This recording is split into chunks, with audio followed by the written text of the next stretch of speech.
আরামবাগে আসছেন রাজ্যের মুখ্যমন্ত্রী মমতা বন্দ্যোপাধ্যায়। তার আগে মাঠ পরিদর্শন প্রশাসনের।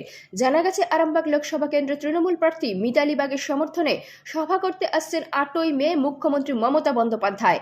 শনিবার আরামবাগের কালীপুর মাঠ পরিদর্শন করে গেলেন প্রশাসন আধিকারিকরা সহ তৃণমূলের নেতাকর্মীরা। এই দিন পরিদর্শনে আসেন আরামবাগ হুগলি গ্রামীণ SP Kamanashi Sen, additional SP Krishanu Ram, মহকুমা শাসক সুভাষিনী, আরামবাগ পৌরসভার চেয়ারম্যান সমীর ভান্ডারী, আরামবাগ এসডিপিও সুপ্রভাত চক্রবর্তী, আরামবাগ থানার আইসি রাকেশ সিং, তৃণমূল কংগ্রেসের আরামবাগ সাংগঠনিক জেলার সভাপতি তথা তারকেশ্বর বিধায়ক রামেন্দ্র সিংহ রায়, সাংগঠনিক জেলার চেয়ারম্যান স্বপন নন্দী, ব্লক সভাপতি শম্ভুনাথ বেরা সহ তৃণমূল কংগ্রেসের সভাপতি প্রদীপ সিংহ রায়, পঞ্চায়েত সমিতির সভাপতি শিশির সরকার সহ অন্যান্য প্রশাসনিক আধিকারিকরা। দেখুন বিস্তারিত 24 আওয়ার্স আরামবাগের রিপোর্ট।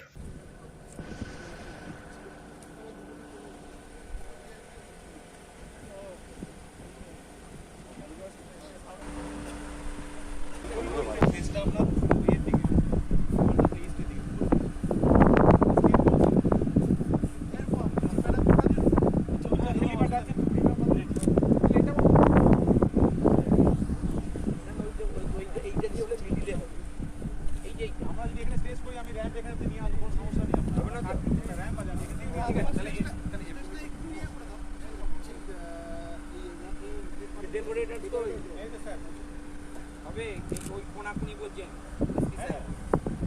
সাইডে ছবিটা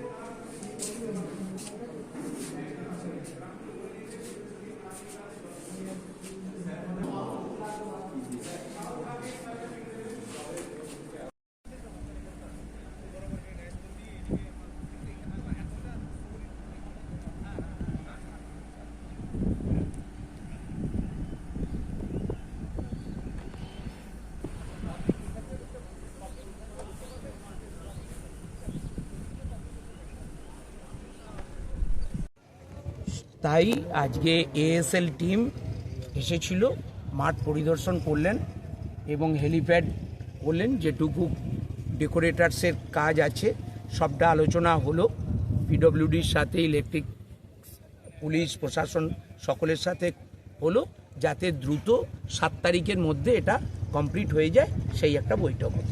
ম্যাডামের সভা কটা থেকে কি শুরু হবে? ম্যাডামের সভা 2:30টায় শুরু হবে। ম্যাডাম 2টোয় নামবে। একই জায়গায় আসছেন? একই জায়গায় মানে আরামবাগ লোকসভার মধ্যে আসছেন, আবার হয়তো 1 সপ্তাহের মধ্যে আবার একটা জায়গায় আসবেন আরামবাগ লোকসভার মধ্যে। উনি না হলে অভিষেক দা আসবেন। মিতালি বাগের সমর্থনে আর কে আসবেন? মুখ্যমন্ত্রী এবং অভিষেক ব্যানার্জি বাদে আমাদের এই দুজনই, একজন আমাদের সর্বময় নেত্রী আর একজন আমাদের সেনাপতি, এরাই সারা বাংলা কাঁপাচ্ছে। এরা দুজনই আমাদের ক্যাম্পেনার, আমাদের আর এর বাইরে নেই। এবার যে স্টার ক্যাম্পেনাররা আছে তারা ছোট ছোট সভা, ছোট ছোট র্যালি করতে আসবে। স্টার ক্যাম্পেনার আসবেন? দেব আসার কথা আছে, আর আমাদের অদিতি মুন্সি আসার কথা আছে, আর ইউসুফ পাঠানের আসার কথা আছে।